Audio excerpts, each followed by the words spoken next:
Hello mga par, tuturo ko ngayon kung paano mag-testing ng isang motor ng washing machine.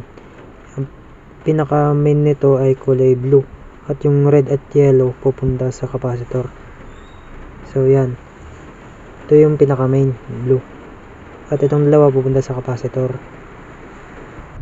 So yan mga par, itong gagamitin natin ngayon pang testing sa motor ng washing machine, plies, capacitor at saksakan. Yan.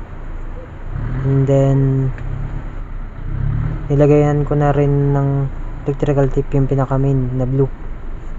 Yan ang pinaka main natin at yung capacitor red at yellow sa capacitor. Yan.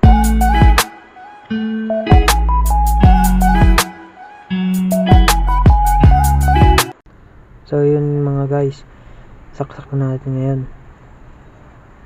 at ipitan natin ng plies para iwas ground kung sakaling may ground po yung motor.